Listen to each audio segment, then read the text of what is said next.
Hello hi नमस्ते आदाब। स्वागत करता हूं मैं आपके अपने यूट्यूब चैनल जेडीएस एजुकेटर पर। आपको पता है कि हम लोग सीटेट के लिए पढ़ रहे हैं। पीछे हमने तीन क्लासेस हमने ले रखा है सीटेट के लिए। पहला जो क्लास हमारा हुआ था डेमोक्रेसी का, उसके बाद हम कॉन्स्टिट्यूशन पढ़ रहे हैं। कॉन्स्टिट्यूशन में यानी संविधान में हमने जो पिछली क्लास लिया उसमें हमने पढ़ा था संविधान निर्माण की प्रक्रिया। और आज हम बात करेंगे संविधान की विशेषताओं पर बात करेंगे। ठीक है, संविधान की विशेषताओं पर बात करेंगे। ठीक, तो सबसे पहली जो विशेषता है संघवाद। किस पर बात करेंगे? संघवाद। संघ क्या? संघ लोगों से मिलकर बना होता है। संघ किससे मिलकर बना होता है? संघ लोगों से मिलकर बना होता है। ठीक है, यानी कि लोगों द्वारा चुने गए प्रतिनिधि प्रत्येक स्तर पर लोगों का प्रतिनिधित्व करते हैं। हमें डेमोक्रेसी के क्लास में पढ़ा था कि हम लोग क्या कर रहे हैं, अपने प्रतिनिधि चुन रहे हैं और वही प्रतिनिधि क्या कर रहे हैं, सरकार बना रहे हैं। ठीक है, तो इस बात को हम समझ सकते हैं। अगर हम संघवाद के मीनिंग की बात करें तो एक से अधिक स्तर पर सरकार का होना, यानी सरकार का क्या, एक से अधिक स्तर पर होना। तो हमारे यहाँ भारत में 3 स्तर पर सरकार है। ठीक, 3 स्तर पर सरकार का गठन किया गया है।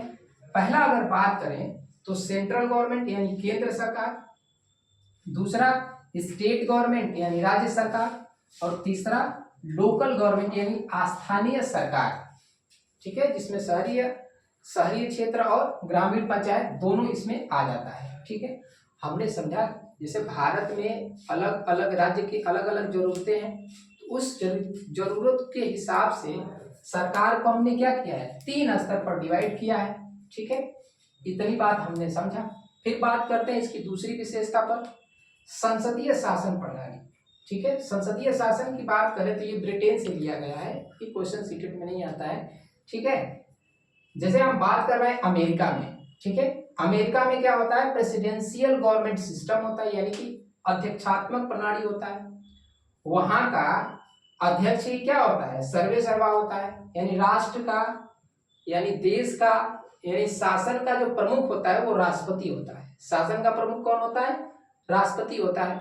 और वहीं हम अपने यहाँ इंडिया की बात करें, इंडिया में बात करें तो हम समझ सकते हैं कि संसदीय शासन प्रणाली में अगर हम बात करें कि कानून बनाने की सबसे बड़ी संस्था कौन है।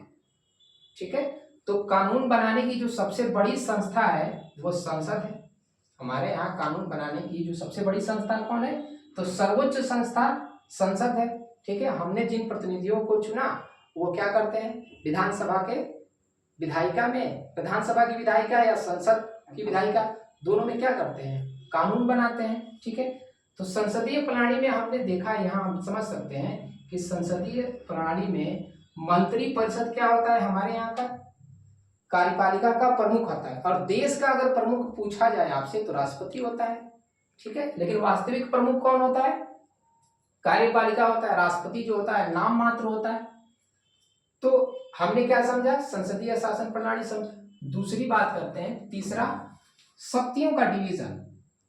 हमारे यहाँ शक्तियों का डिवीजन किया गया है, यानी शक्तियों का विभाजन किया गया। आप बताइए कि भारत इतना बड़ा देश है और दिल्ली में बैठ के कुछ लोगों द्वारा पूरे भारत पर शासन किया जाए, तो बताइए कि पावर अगर किसी एक व्यक्ति के हाथ में दे दिया जाए तो क्या वो अपने पावर का मिसयूज करेगा कि नहीं करेगा? बिल्कुल करेगा।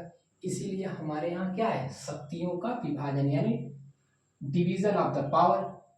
ठीक है, तो अगर डिवीजन ऑफ द पावर, तो ये पावर कैसे डिवीजन हुआ है? ठीक है, यानी कि विधायिका, कार्यपालिका और न्यायपालिका। ठीक है, इस बात को समझते हैं। विधायिका यानी लेजिस्लेटिव, किसकी बात कर रहे हैं, लेजिस्लेटिव। अगर सेंटर की बात करें, केंद्र की बात करें, तो लेजिस्लेटिव का क्या काम होता है, कानून बनाना यानी मेकिंग ऑफ द लॉ।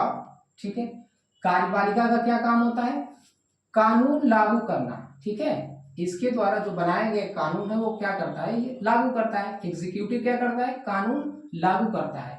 और वही न्यायपालिका की बात करें यानी जुडिशियरी की, तो ये क्या करता है, रिव्यू ऑफ द लॉ यानी कानून की समीक्षा करता है और न्याय दिलाता है। क्या करता है, न्याय दिलाता है। ठीक, इससे आगे बढ़ते हैं। हमने आर्टिकल 1 में देखा, आर्टिकल 1 में क्या लिखा है कि India that is a Bharat is a union state. Union state, अगर कहीं हम यहाँ स्टेट की बात कर रहे हैं, यहाँ पे स्टेट की बात कर रहे हैं, स्टेट की बात कर रहे हैं, तो ये स्टेट भारतीय राज्य से है। किससे है? भारतीय राज्य से। हम बिहार, यूपी, एमपी की बात नहीं कर रहे हैं, ये भारतीय राज्य की बात कर रहे हैं, ठीक है। फिर हम समझते हैं सेकुलरिज्म, जो चौथी विशेषता है कॉन्स्टिट्यूशन की, वो क्या है? धर्मनिरपेक्ष यानी सेकुलरिज्म। क्या मैं आपसे पूछूं कि जो सेकुलरिज्म वर्ड है ये भारतीय राज्य के लिए या किसी व्यक्ति के लिए है? मैं आपसे ये प्रश्न पूछता हूं, ठीक है। तो भारतीय राज्य, ये राज्य के लिए है कि राज्य क्या होगा? सेकुलर होगा। राज्य क्या होगा? सेकुलर होगा। राज्य का कोई अपना धर्म नहीं होगा और राज्य धार्मिक मामलों में हस्तक्षेप नहीं करेगा। कब तक नहीं करेगा?